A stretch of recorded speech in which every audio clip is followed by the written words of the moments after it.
Setelah kamu melakukan percobaan untuk menyelidiki bahwa kalor dapat menyebabkan perubahan wujud benda, selanjutnya pada halaman 89, mari kita simpulkan hasil percobaanmu. Tuliskan pada kolom berikut ini. Kesimpulan hasil percobaan yaitu dengan adanya perubahan kalor atau pemanasan dapat menyebabkan berubahnya wujud suatu benda. Pada saat suatu zat melepaskan kalor, maka suatu zat tersebut akan mengalami perubahan wujud. Ayo berlatih pada halaman 89. Untuk menyelidiki terjadinya peristiwa mencairnya suatu benda disebabkan oleh kalor atau panas, lakukan percobaan memanaskan mentega di atas kompor. Berhati-hatilah saat melakukan percobaan menggunakan kompor. Tuliskan percobaan seperti berikut ini. Judul percobaan yaitu kalor menyebabkan perubahan wujud benda. Tujuannya mengetahui proses perubahan wujud mentega karena kalor. Alat dan bahan: kompor, panci atau penggorengan mentega. Langkah kerja yaitu yang pertama, hidupkan kompor. 2. Letakkan mentega dalam panci atau penggorengan. 3. Letakkan panci atau penggorengan di atas kompor menyala. Dan 4. Amati perubahan yang terjadi pada mentega. Kesimpulan, mentega mengalami perubahan wujud karena terkena kalor atau panas dari panci atau penggorengan.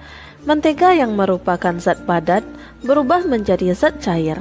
Peristiwa perubahan wujud benda padat menjadi benda cair karena adanya pemanasan disebut mencair.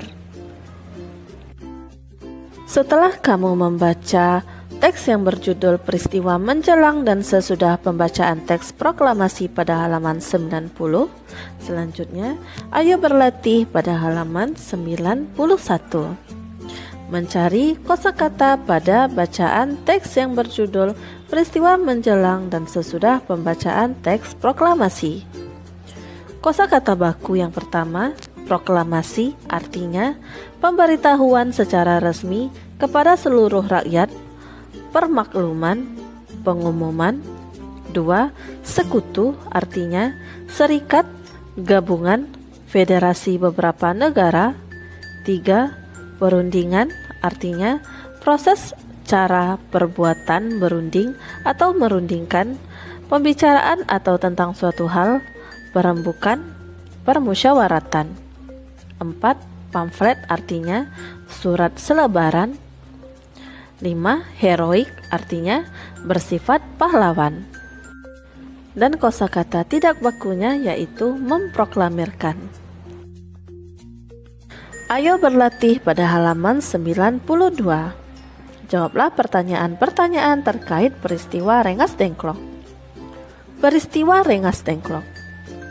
Yang pertama, kapan peristiwa Rengas Dengklok terjadi? Yaitu pada tanggal 16 Agustus 1945. 2. Siapakah yang diamankan dalam peristiwa Rengas Dengklok? Yaitu Bung Hatta dan Bung Karno beserta Ibu Fatmawati dan Guntur Soekarno Putra.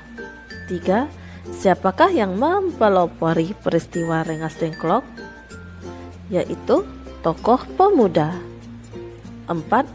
Apa tujuan peristiwa Rengas Dengklok? Tujuannya yaitu mendesak golongan tua untuk segera memproklamirkan kemerdekaan Indonesia.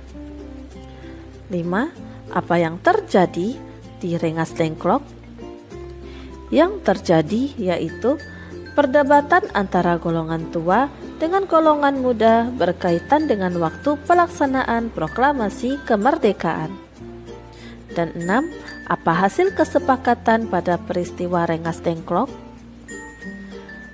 Setelah melalui perdebatan dan ditengahi oleh Ahmad Subarjo, menjelang malam hari, kedua tokoh itu akhirnya kembali ke Jakarta.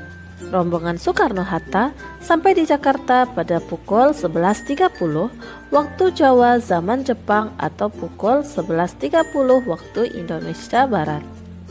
Soekarno-Hatta Setelah singgah di rumah masing-masing, kemudian bersama rombongan lainnya menuju rumah Laksmana Maeda di Jalan Imam Bonjol nomor 1, Jakarta, atau tempat Ahmad Suharjo bekerja untuk merumuskan teks proklamasi kemerdekaan Indonesia.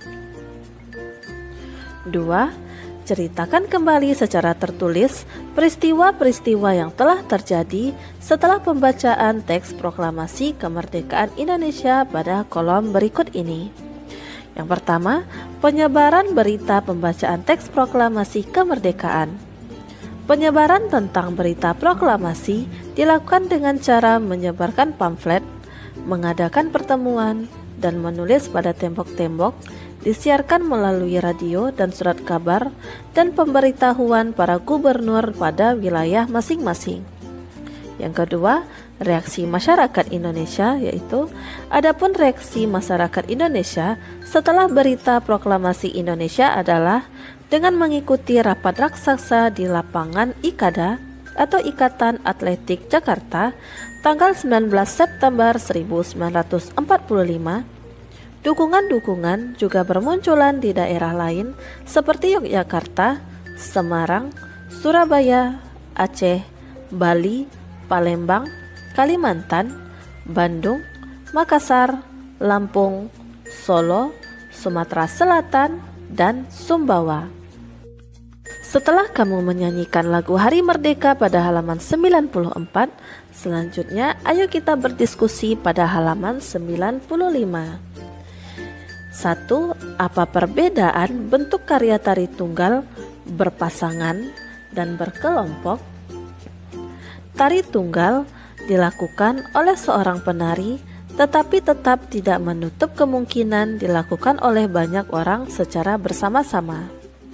Tari berpasangan, tarian dilakukan secara berpasangan oleh dua orang penari. Tarian berpasangan ini dapat dilakukan oleh beberapa orang secara berpasangan. Sedangkan model pasangannya adalah ada yang dilakukan penari perempuan berpasangan dengan penari perempuan, ada yang penari laki-laki dengan penari laki-laki, serta ada juga tarian berpasangan antara penari perempuan dengan penari laki-laki. Tari berkelompok, tarian yang dilakukan secara bersama-sama atau berkelompok, atau tarian yang dilakukan oleh banyak orang secara bersama. 2. Bagaimana pola lantai pada karya tari tunggal, berpasangan, dan berkelompok? Pola lantai tarian yang dilakukan oleh satu orang penari dapat dilihat dari bekas jalur garis-garis yang dilalui oleh penari pada saat melakukan gerak tari.